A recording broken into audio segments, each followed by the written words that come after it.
Innal hamdalillah nahmaduhu wa nasta'inuhu wa nastaghfiruh wa na'udzu billahi min shururi anfusina wa min sayyiati a'malina. May yahdihillahu fala mudilla lahu wa may yudlil fala hadiya lahu. Asyhadu an la ilaha illallah wahdahu la syarika lahu wa asyhadu anna Muhammadan 'abduhu wa rasuluh. Allahumma shalli 'ala Muhammad wa 'ala alihi wa ashabihi wa man tabi'ahum bi ihsan ila yaumiddin. Ya ayyuhalladzina amanu taqullaha haqqa tuqatih wa la tamutunna illa wa antum muslimun. Ya ayyuhan nasu taqu rabbakumul ladzi khalaqakum min nafsin wahidah wa khalaqa minha zawjaha wa batha minhuma rijalan katsiran wa nisaa'a wattaqullaha alladzi tasaaluna bil arham innahu kana 'alaykum raqibah. Ya ayyuhalladzina amanu taqullaha wa qulu qawlan sadida yuslih lakum a'malakum wa yaghfir lakum dhunubakum wa man yuti'i wa rasulahu faqad faza fawzan 'azima amma ba'd. Fa inna asdaqal hadits kitabullah wa khairal hadi hadi Muhammadin sallallahu alaihi wasallam wa syarrul umuri muhdatsatuha fa inna kulla muhdatsatin bid'ah wa kulla bid'atin dhalalah wa kulla dhalalatin finnar. Kaum muslimin wal muslimat rahimani wa rahimakumullah. Tidak ada kata yang paling tepat untuk mengawali dari majelis yang mulia ini, yakni selain apa yang telah dicontohkan oleh Rasulullah Shallallahu Alaihi Wasallam, yang senantiasa beliau sampaikan hampir di semua majelis beliau, yakni beliau senantiasa mengingatkan agar supaya bertakwa kepada Allah Subhanahu Wa Taala, yakni dengan takwa yang sebenar-benarnya. Adapun terkait dengan ibadah puasa yang insya Allah sebentar lagi akan kita laksanakan, maka kita pahami hakikat dari ibadah ini. Ini akan membentuk hamba-hamba Allah Subhanahu Wa Taala menjadi hamba yang bertakwa. Mungkin ada yang meneliti ada efek dari sisi kesehatan dan dari sisi ilmu-ilmu yang lain.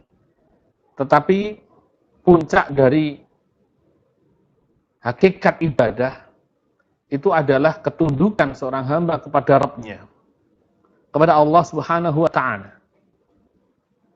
Dan seseorang yang melaksanakan puasa ini dengan benar, dengan baik, dilandasi keikhlasan, memurnikan ibadah yang dia kerjakan hanya untuk Allah Subhanahu Wa Taala, maka dia akan menjadi hamba yang bertakwa.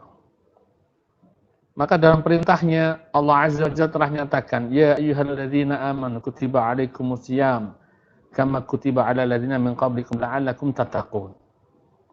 Maka perintah Allah Subhanahu Wa Taala, hai orang-orang yang beriman, diwajibkan atas kalian berpuasa sebagaimana diwajibkan atas orang-orang sebelum kalian. La'allakum tattaqun, agar kalian menjadi orang yang bertakwa.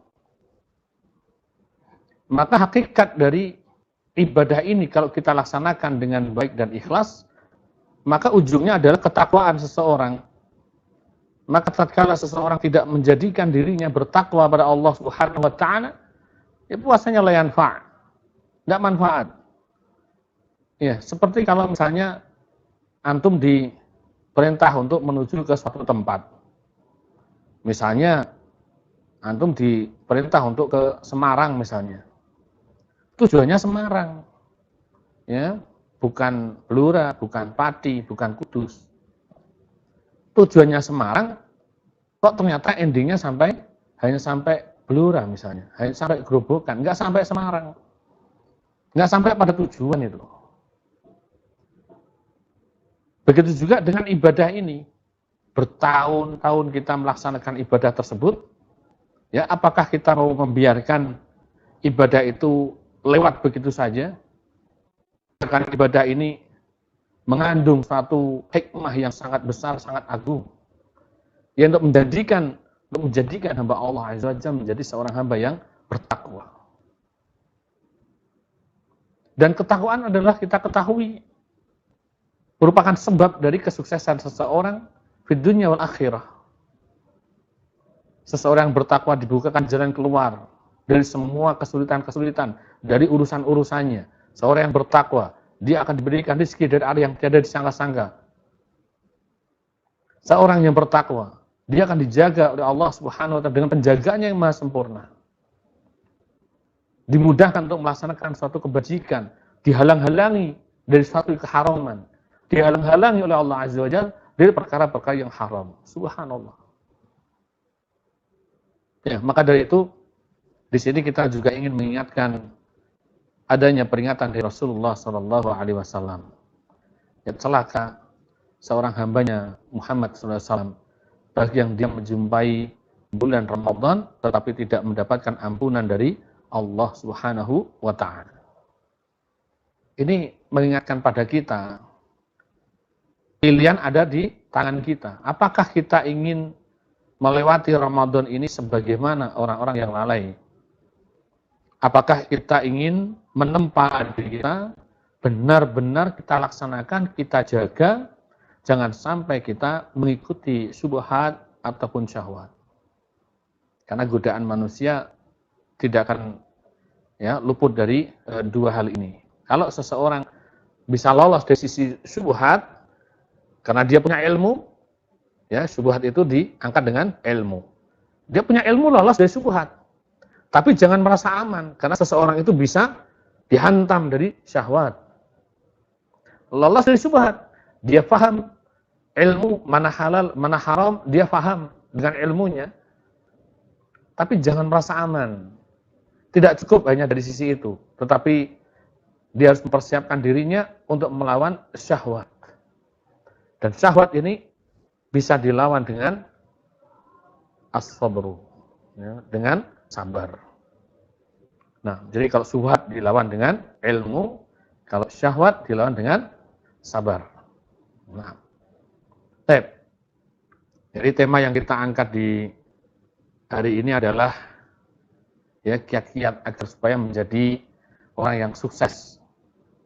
Artinya sukses di sini adalah sukses dalam menjalankan ibadah di bulan yang penuh berkah, di bulan yang penuh rahmat, itu bulan Ramadan. Nah, jangan sampai kita melakukan hal-hal yang justru sia-sia atau bahkan waliyadzubillah maksiatan di bulan yang penuh rahmat itu. Nah, kita gunakan sebaik mungkin. Maka ada beberapa perkara yang perlu kita jaga. Ada beberapa perkara yang harus kita lakukan di bulan penuh rahmat tersebut. Yang pertama yang perlu dijaga adalah sholat. Entah itu hukumnya yang wajib maupun yang sunnah, fardu maupun tatawu, maka kita menjaganya. Dan kita dapati, banyak dari kaum muslimin yang lalai terhadap perkara ini. Ya tentu sangat disayangkan. Dia menjalankan ibadah puasa, dia sudah jerih payah untuk menjaga puasanya, tapi lalai dari sholatnya. Banyak kita dapati kaum muslimin yang meremehkan perkara ini.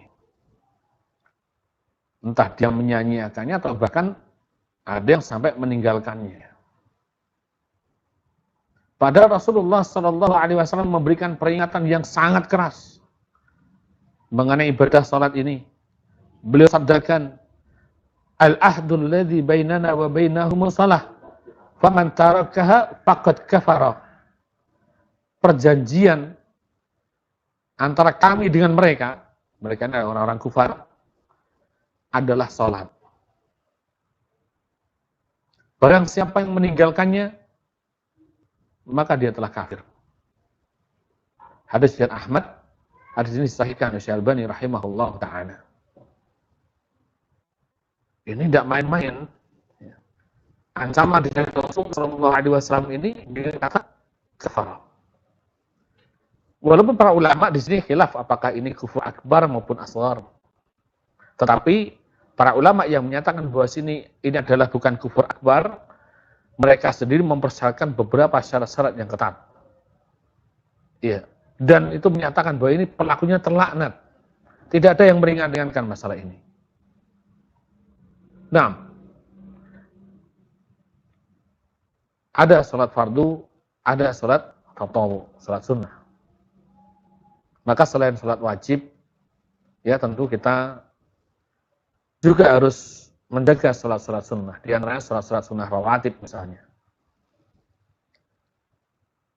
Dari Ummu Habibah radhiyallahu anha, istri Rasulullah sallallahu alaihi wasallam, beliau mengatakan, aku mendengar Rasulullah sallallahu alaihi wasallam, beliau bersabda, tidaklah seorang hamba yang muslim melakukan sholat sunnah, artinya bukan wajib, karena Allah azza wa jalla, sebanyak 12 rakaat dalam sehari, melainkan Allah ila banallahu lahu baitan fil jannah, kecuali Allah akan membangunkan rumah baginya dalam surga. Hadis riwayat Muslim. Ya, tentu di bulan Ramadan maka kita lebih menjaganya. Ya. Maka demikian pula salat tarawih. Salat yang termasuk qiyamul lail yang dilakukan di malam Ramadan. Biasa kita kenal salat tarawih. Ini kadang manusia kebanyakan ini perhatiannya kepada sholat tarawih saja. Bahkan lucunya, anehnya, dan itu bisa kita katakan parahnya itu. Parahnya, sholat tarawihnya dikerjakan, maghrib tidak. Dia hanya ngumpul di sholat tarawihnya tok. Duhur, asar, tidur dia. Bangun-bangun, buka puasa. Maghrib gak sempat. Isyaknya telat, ya kan? Kadang-kadang udah, yang penting tarawihnya. Karena Ramadan itu yang penting tarawihnya katanya. Masya Allah. Ini pemahaman dari mana itu? Pemahaman terbalik. Ya maka tidak benar yang demikian. Ya, salat tarawih di malam Ramadan tentu memiliki keutamaan-keutamaan, tetapi bukan berarti mengabaikan hal yang lain. Ya, Rasulullah Shallallahu Alaihi Wasallam sabdakan, man qama Ramadana imanan wa ihtisaban ghufrallahu ma taqaddama min dzambihi.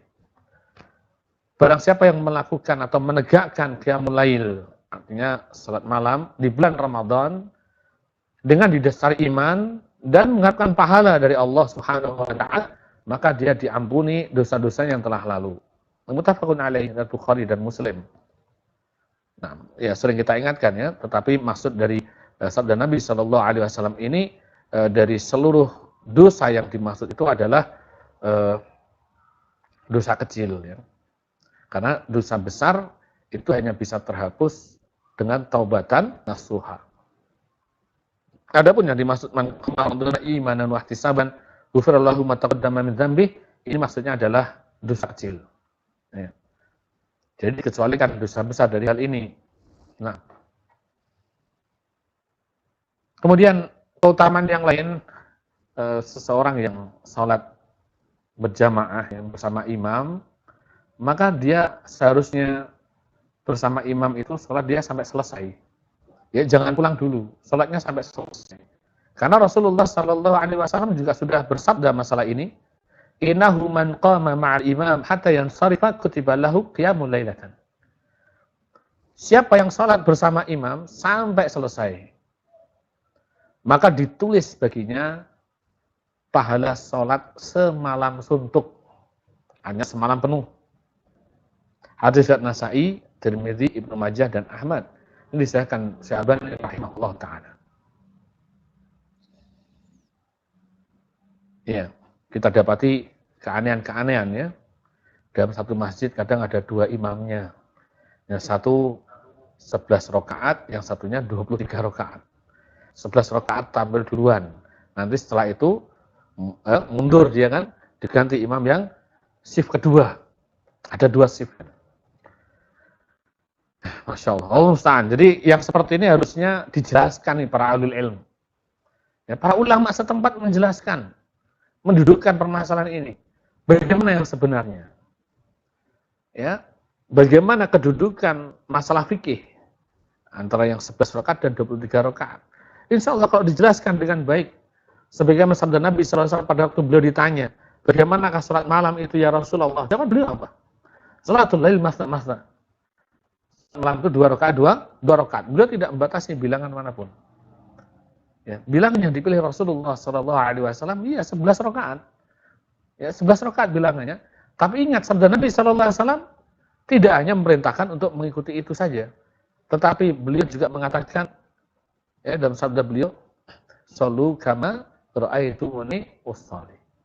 Salatlah kalian sebagaimana kalian melihatku sholat.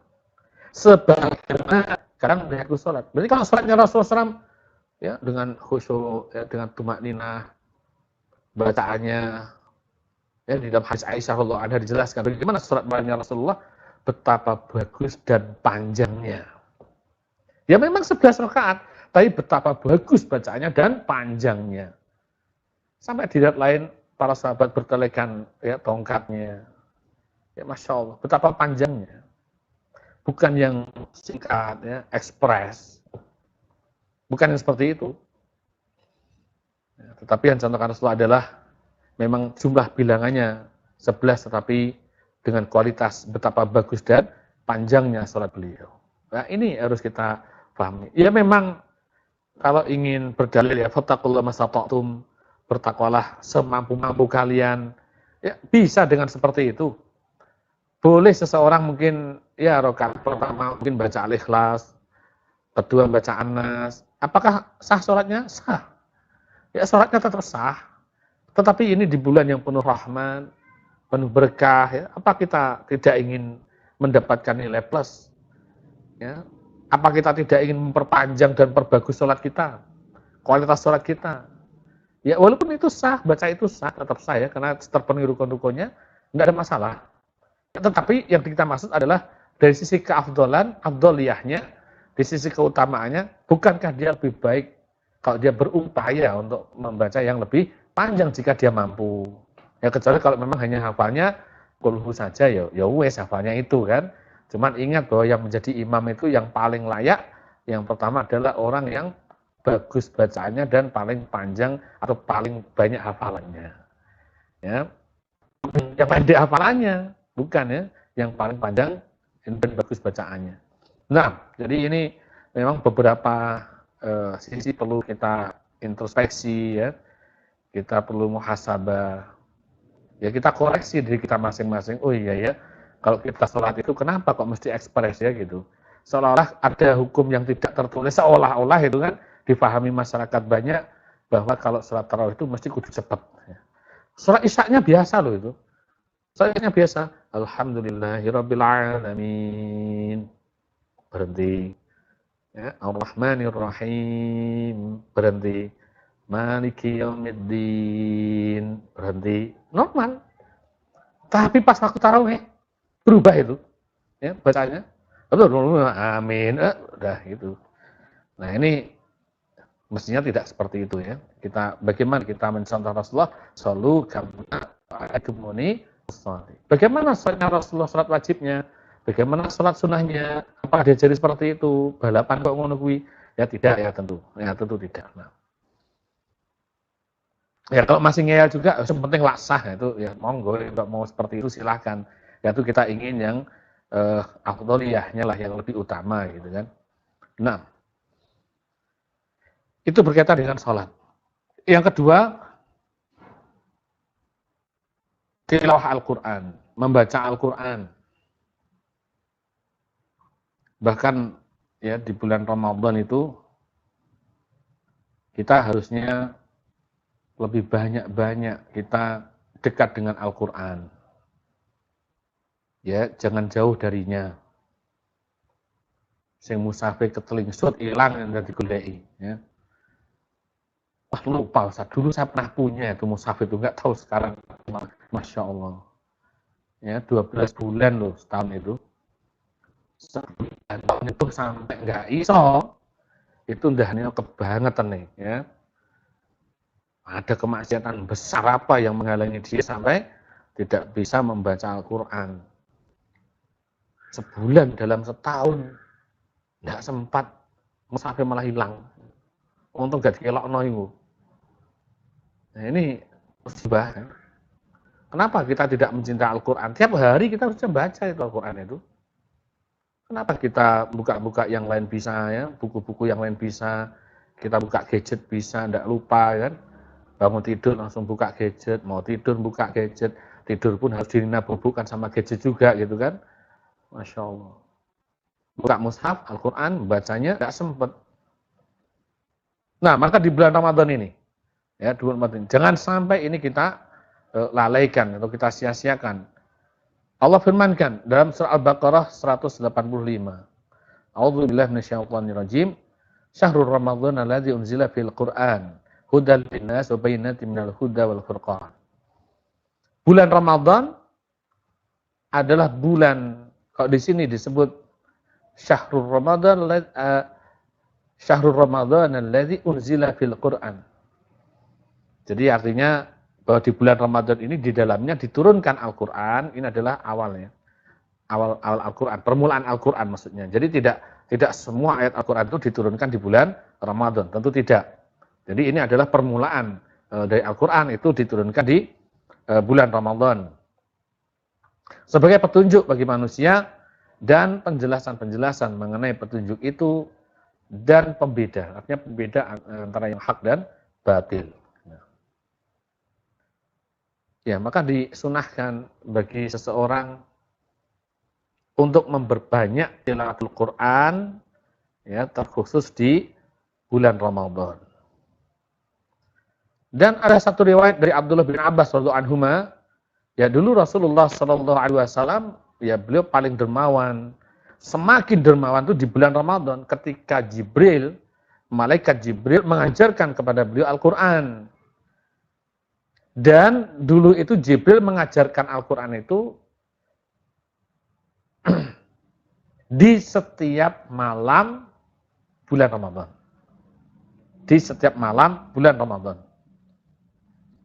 Maka Rasulullah Sallallahu Alaihi Wasallam, ya, dinyatakan dalam sabda beliau ini yang dinyatakan oleh Abdullah bin Abbas radhiyallahu anhuma, ya dikisahkan oleh beliau maksudnya bahwasanya fala Rasulullah Sallallahu Alaihi Wasallam ajwadu bil khair minar rihil mursalah.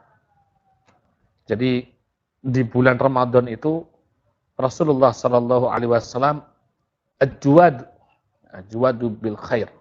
Beliau ya lebih pemurah atau lebih dermawan melebihi angin yang berhembus. Masya Allah. Hadis riwayat Bukhari. Nah, mengenai keutamaan baca Al-Quran tentu banyak ya. Tapi anak ingin mengutip salah satu riwayat. Ada satu riwayat di dalam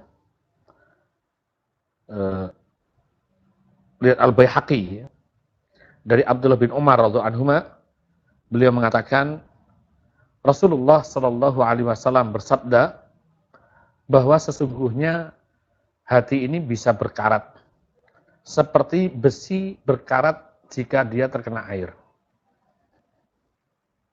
Maka para sahabat bertanya, "Ya Rasulullah, apa yang bisa membersihkan karat-karat itu? Apa yang bisa membersihkannya?" Maka Rasulullah Shallallahu Alaihi Wasallam beliau menjawab, banyak mengingat kematian dan tilawatul Quran. Ada dua, ya, resep untuk membersihkan karatnya hati.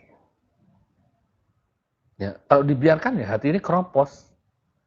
Antum tahu besi kalau keropos itu, ya akan hancur itu, lama-lama hancur. Dan di sabda beliau yang lain, aksiru dzikra hadzibil ladzat. Perbanyaklah mengingat pemutus kelezatan, yakni al-maut.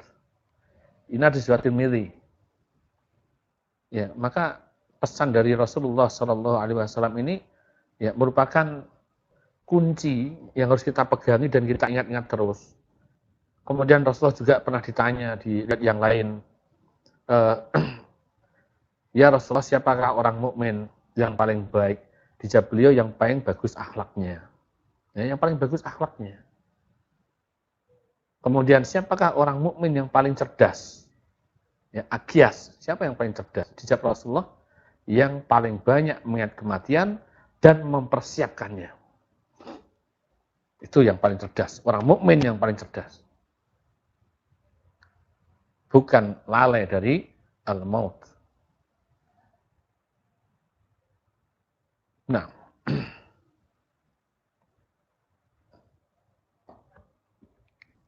ya makanya banyak ya di antara kita yang menyibukkan diri membaca Al-Quran, terutama di malam hari. Kenapa di malam hari? Ya karena dulu memang Rasulullah SAW bersama malaikat Jibril di malam hari. Ya.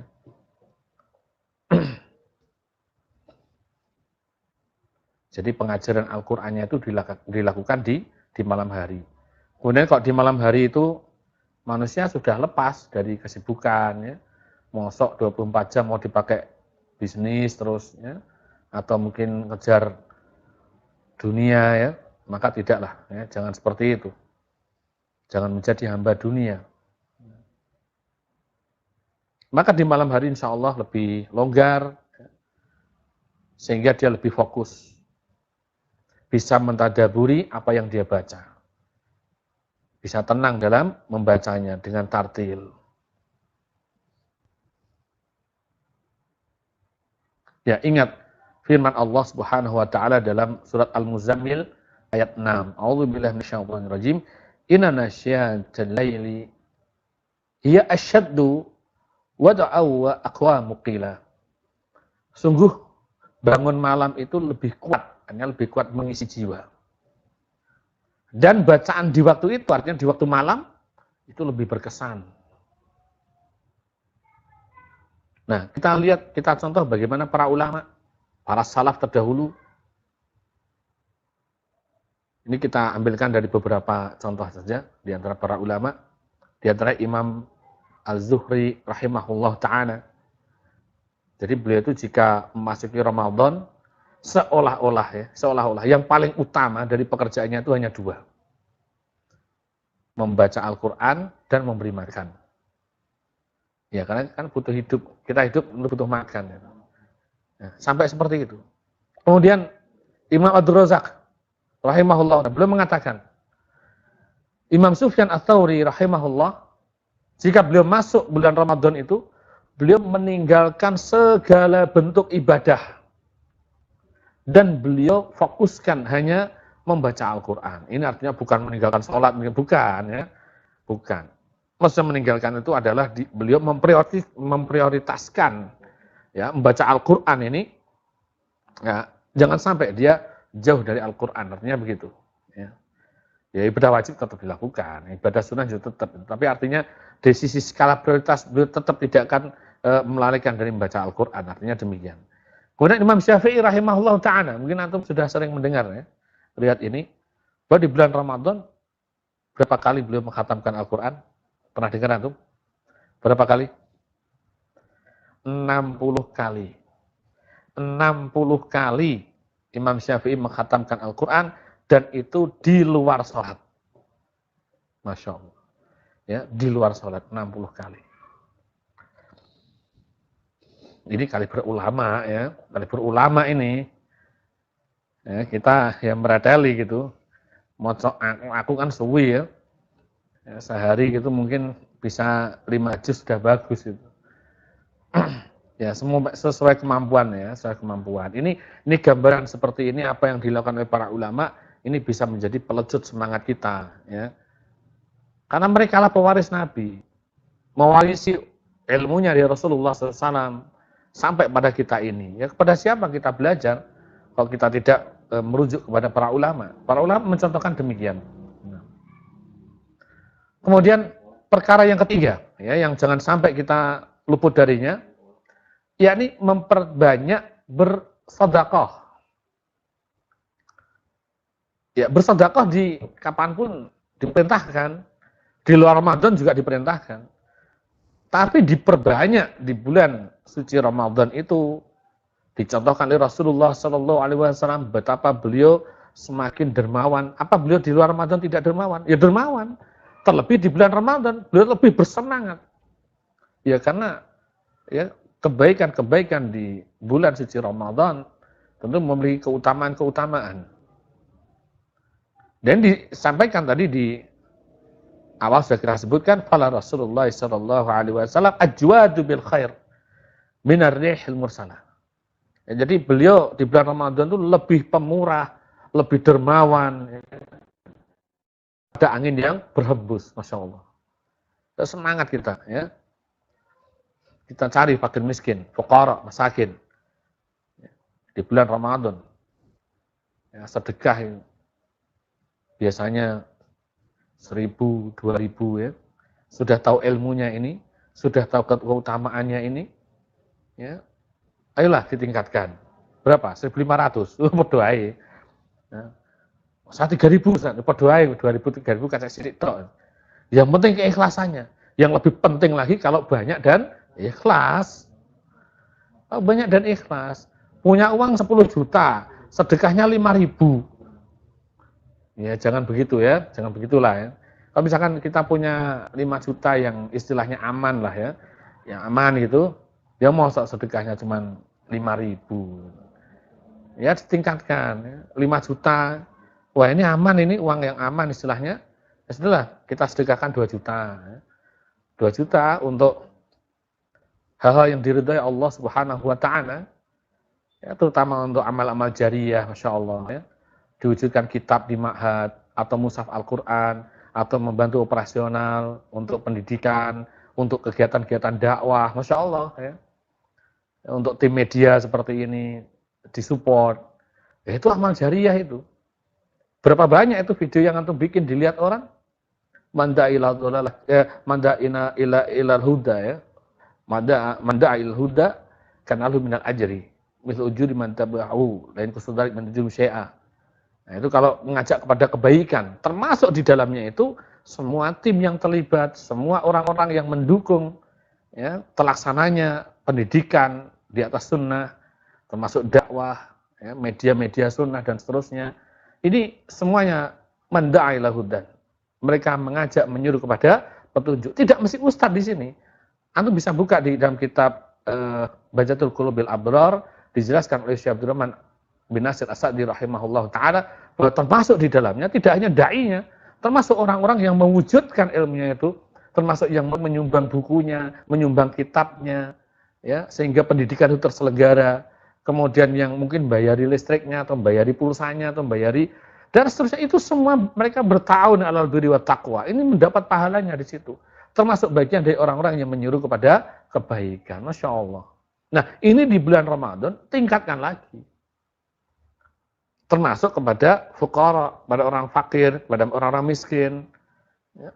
Insya Allah semuanya adalah kebaikan yang bermanfaat di akhirat kelak. Kemudian kita ingat Rasulullah Shallallahu Alaihi Wasallam bersabda, "Man nafasa an mu'minin kurbatan min kurabid dunya, nafasallahu anhu kurbatan min kurabid yaumil qiyamah." Coba kita perhatikan hadis Nabi ini. Barang siapa yang menghilangkan satu kesusahan atau kesulitan dunia dari seorang mukmin, Allah akan menghilangkan darinya satu kesusahan di hari kiamat.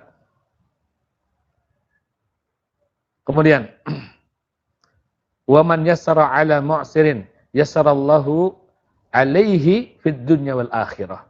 Dan barang siapa yang memudahkan kesulitan, termasuk orang yang dililit utang, ya, orang atau dari sisi umum ya selainnya yang merasa kesulitan, orang fakir, miskin, mereka kesulitan dalam kehidupannya, Allah akan memudahkan atasnya di dunia dan akhirat.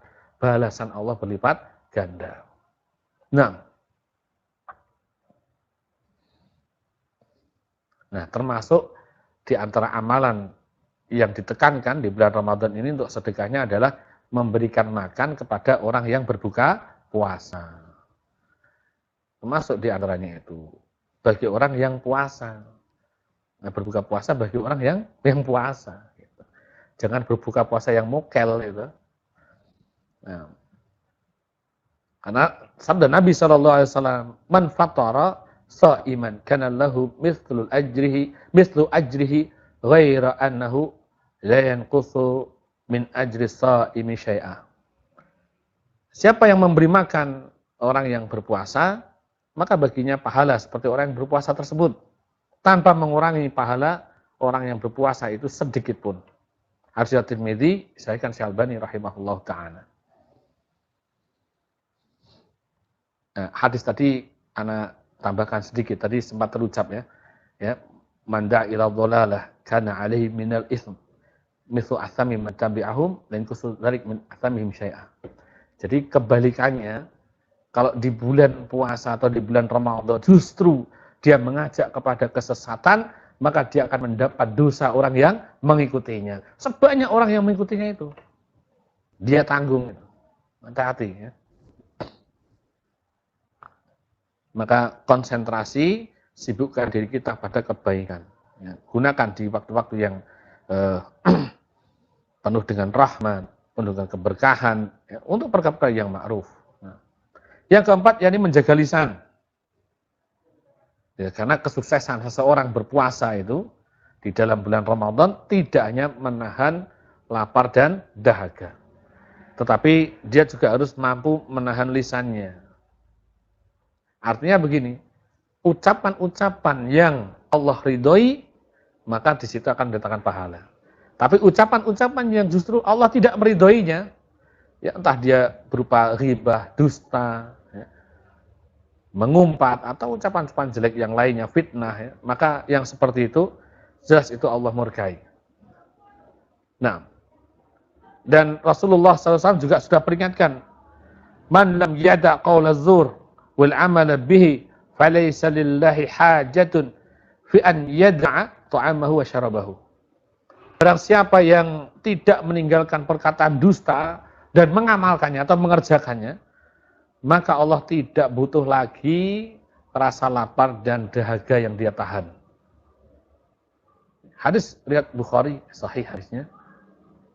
Nah, maka beberapa peringatan ini ya mestinya membuat kita ya harus selalu mengingat-ingat, selalu kita pegang kuat ya. Biasanya kalau pas denging ngadepi itu kadang lupa gitu. Ya tadi dihantam subhat maupun syahwat. Kita harus ingat ini, ilmu kita pegangi ya, dan kita amalkan. Yang kelima, perkara kelima, semakin memperbanyak ibadah, terutama di 10 malam terakhir.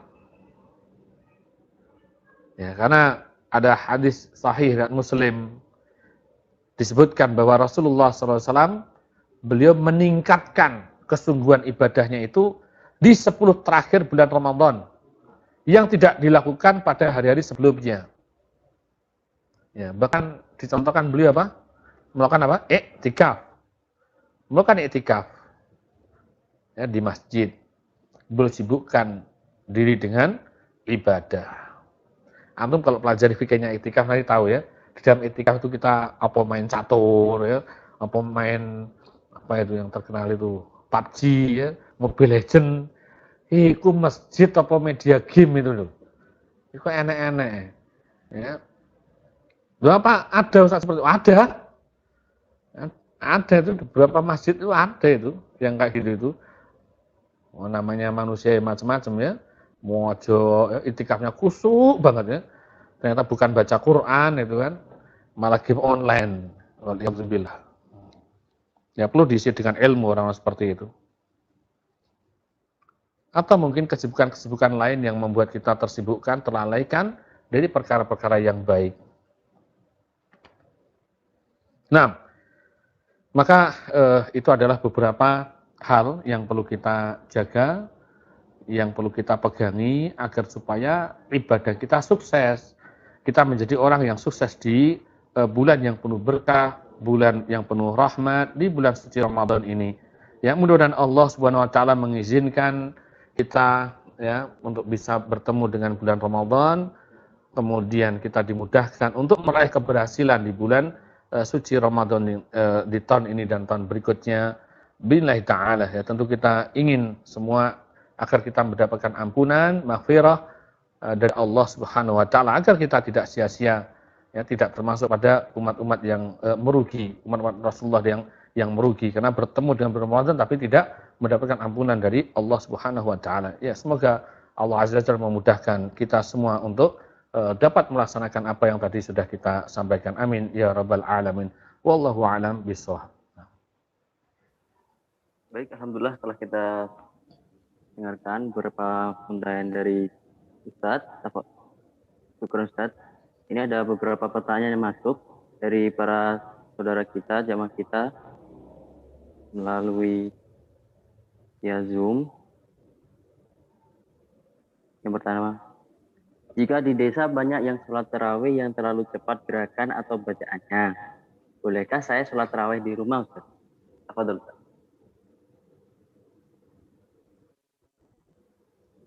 Ada pertanyaan? Nah, bagaimana?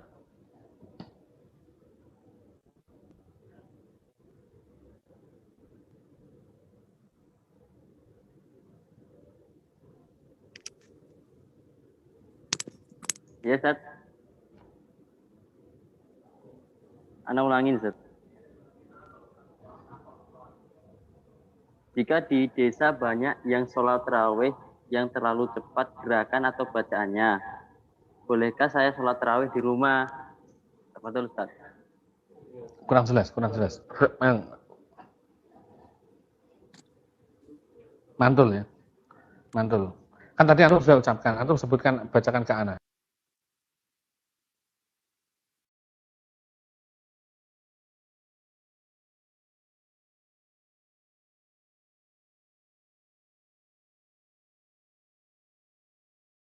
Nah, bagaimana jika di desa ada yang melaksanakan sholat tarawih yang bacaannya cepat, gerakannya cepat itu ya?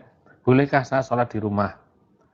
Ana perlu luruskan dengan ini, ya tadi antum katakan di desa ya. Bagaimana jika di desa kok desa jadi fitnah begitu ya?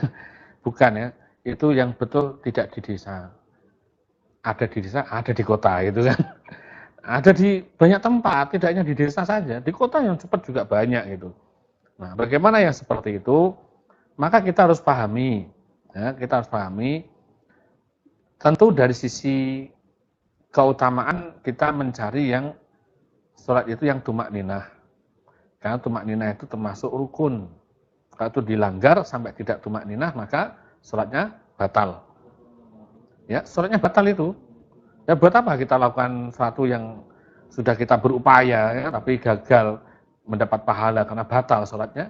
Ya tentu kita cari tempat yang sholatnya baik, ya, sholatnya baik, yang sesuai dengan rukun-rukunnya, ya, dilakukan dengan tumak nina, ya, tentu itu yang jelas kita pilih. Ya. Kemudian adapun hukum yang melakukan dengan cepat tadi itu jangan terus langsung dikatakan wah itu batal, itu dilihat dulu ya, dan itu nanti yang menilai seperti itu tentu harus di atas ilmu, jangan langsung dikatakan batal dan seterusnya. Karena standar minimal kalau dalam satu rukun itu sudah terlaksana ya dia tercapai, ya artinya tumaninah minimalnya itu dia misalnya membaca satu bacaan.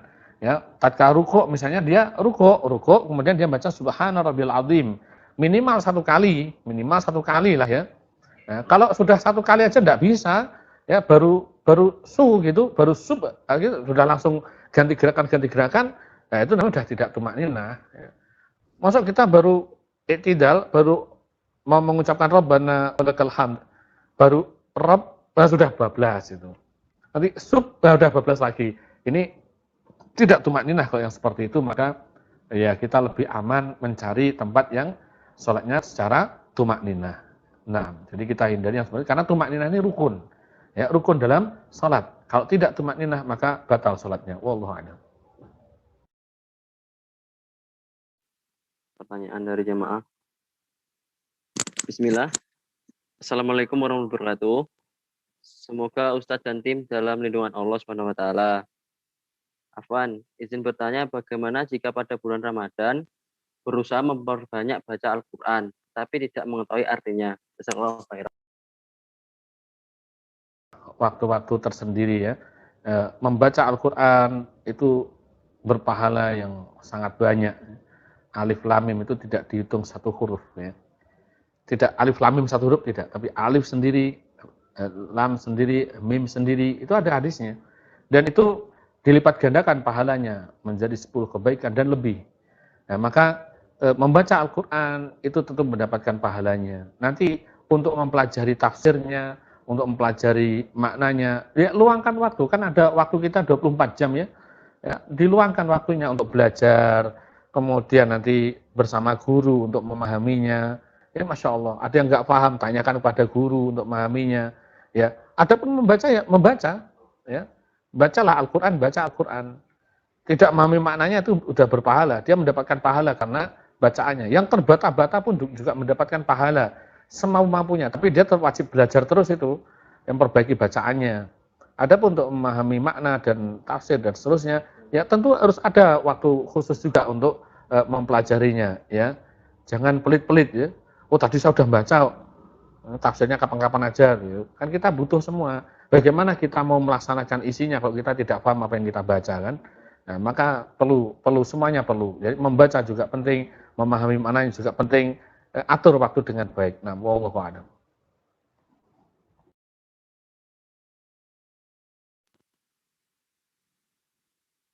Bismillah. Assalamualaikum warahmatullahi wabarakatuh, Ustaz. Anak ingin bertanya, 2 tahun lalu saya memiliki hutang puasa dan belum dibayar. Apakah saya harus membayar hutang puasa yang telah lalu, Ustaz? Namanya hutang wajib dibayar ya. Namanya hutang wajib dibayar. Hutang itu wajib dibayar. Hutangnya berapa? Ya dibayar. Ya. Namanya hutang. Nah, kecuali kalau sudah tidak mampu membayarnya. Ya, kecuali kalau tidak mampu membayarnya. Misalnya fisiknya tidak mampu. Ya, dia mau puasa sudah dinasihatkan oleh dokter kalau puasa bisa mati misalnya, ya. Entah penyakit apa itu puasa bisa mati misalnya. Wah, ini ya tentu dengan ilmu kedokteran, ilmu medis yang mumpuni oleh ahlinya, ya maka ya itu kita turuti, berarti dia tidak mampu untuk membayar puasanya. Barulah nanti dia membayar fidyah. Membayar fidyah dia. Kenapa? Karena dia tidak mampu melaksanakan puasa. Dan bayar fidyah itu besarnya apa? Fidyah itu adalah memberikan makan satu orang ya fakir miskin ya sesuai dengan jumlah hari yang ditinggalkannya. Kalau jumlah hari yang ditinggalkannya ada 300 misalnya, 300 hari, ya wes ya 300 orang. Ya dicicil, nyicil boleh. Ya, misalkan sekarang bikin 100 dulu, besok 100 lagi, 100 lagi, disebarkan ke fakir miskin, nggak apa-apa. Boleh ya. Sekali saja ya, sekali. Jadi artinya bukan 3 kali makan bukan, tapi sekali dalam satu orang miskin sekali. Ya. Dia misalkan utangnya 5 hari, berarti 5 orang miskin, sekali aja. Nah itu caranya. Nah memberi makan yang sifatnya ya mengenyangkan ya. Jangan sekedar makanan sembarang makanan bukan ya, tapi makanan yang mengenyangkan, ya, yang mengenyangkan. Oh, jenggot tukokno pentol itu, tukokno pentol siji ya enggak begitu, itu bukan makanan yang mengenyangkan ya. Ya tapi yang jelas-jelas mengenyangkan ya ada nasinya, ada lauknya, ya sewajarnya lah gitu ya. Nah, wallahu a'lam. Baik, Ustaz. Ada Nah, bagaimana kalau sudah saking banyaknya sampai lupa? Ya ini kebiasaan manusia ini kadang kalau dengan dosa-dosanya banyak lupa ini ya. Jadi saking banyaknya mungkin udah ribuan hari itu dulu nggak puasa itu gimana itu? Ya, kalau saking banyaknya ya dia nggak mampu untuk melakukan itu ya. Jalan terakhirnya ya dia taubat dengan taubatan nasuha. Maka semoga Allah Azza wa Jalla mengampuninya. Allah. Assalamualaikum, Ustaz. Anak ingin bertanya, saya memiliki penyakit yaitu emah. Apakah boleh tidak menjalankan puasa ketika emah saya kambuh? Apa betul, Ustaz? Jadi di dalam penjelasan fikih mengenai fikih puasa, maka ya bagusnya ada kajian-kajian khusus tentang fikih puasa nanti. Nah, di situ segera disampaikan karena kita mau masuk bulan Ramadan ya. Nah, di situ ada beberapa manusia ya, yang boleh untuk tidak berpuasa. Ada beberapa jenis ya, kaum muslimin dan muslimat yang boleh untuk tidak berpuasa. Ada rukhsah untuk tidak berpuasa. Ya. Ada yang karena safar, ada yang karena sakit, di antaranya itu. Nah, yang karena sakit ini itu diperinci menjadi 3 bentuk. Yang pertama, orang yang sakitnya tidak berpengaruh dengan puasanya. Ini wajib puasa, tetap wajib puasa karena tidak berpengaruh. Ya, sakit gatal-gatal, panu, kadas, kurap itu tetap wajib puasa. Karena nggak puasa, sakit Ustaz. Apa? Kadasen. Oh ya nggak pengaruh itu. Nah, nggak pengaruh itu. Nah, maka wajib puasa yang seperti itu. Yang kedua, jenis sakit yang dia bisa menambah kemudaratan pada dirinya. Kalau dia kerjakan puasa, maka kemudaratan akan bertambah. Sakitnya akan semakin parah misalnya. Ya, sakitnya akan semakin parah. Nah, maka yang seperti ini dia dianjurkan untuk tidak puasa. Dianjurkan untuk tidak puasa. Seandainya dia nekat puasa, maka puasanya sah tetapi makruh. Ya, puasanya sah tapi makruh. Maka dia dianjurkan tidak puasa kalau memang ada sakit yang seperti itu. Misalnya mahnya lagi kambuh. Mahnya kambuh kalau dipakai puasa tambah parah misalnya oleh ahli medis dikatakan oleh orang yang berilmu di bidang kedokteran mengatakan, oh ini kalau puasa mahnya tambah parah. Ya, maka yang seperti ini dianjurkan untuk tidak berpuasa. Dia bisa berpuasa di hari yang lain tatkala dia sehat. Nah, adapun yang jenis ketiga, kalau dia berpuasa sampai menimbulkan kehilangan jiwa atau dia bisa terbunuh karena puasanya, karena membahayakan, ya maka haram dia untuk berpuasa. Jadi puasanya ada yang haram. Ya tak kira apa, kalau itu dia lakukan, dia akan bisa membunuh dirinya sendiri. Maka tidak boleh dia puasa. Ya ada 3 jenis. Ada yang memang dia tetap wajib puasa, ada yang dia makruh kalau dia nekat berpuasa, ada yang tidak boleh berpuasa karena membahayakan jiwa. Nah, wallahu a'lam. Terkait doa buka puasa, Ustaz. Ada terkadang itu ada yang Allah tertentu sama sahabat doa.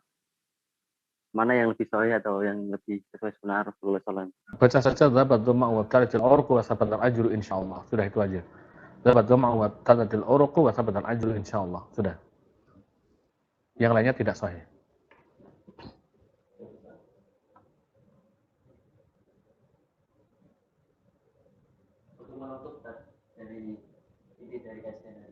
Baik. Jadi perlu kita ingat ya, bahwasanya langkah-langkah tadi yang kita kerjakan itu sebenarnya adalah untuk membentengi diri kita agar supaya dalam rangka untuk mewujudkan hakikat ubudiyah ya, kita ini tetap lurus ya di dalam penjagaan Allah Subhanahu wa taala agar supaya kita menjadi orang-orang yang bertakwa. Ya, itu tadi adalah jenis upaya-upaya kita dalam rangka menjaga agar supaya kita selalu melaksanakan hal yang diridhai Allah Subhanahu wa taala. Nah, itu saja, dan kita ingat bahwa ilmu ini tidak akan bermanfaat kecuali diamalkan ya. Semua bisa berteori, semua bisa diamalkan, tetapi untuk mengamalkannya jarang yang lulus darinya. Maka mari kita terus bermuhasabah diri, kekurangan-kekurangan kita ayo kita perbaiki ya, berusaha, benar-benar berusaha, yaitu menempa diri kita, juhud ya, agar supaya kita terselamatkan dari bahaya syubhat dan syahwat. Nah, mungkin itu yang bisa kami sampaikan. Kita tutup dengan doa kafaratul majlis. Subhanallah, asyhadu an la ilaha illa anta, astaghfiruka wa atubu ilaik. Assalamualaikum warahmatullahi wabarakatuh.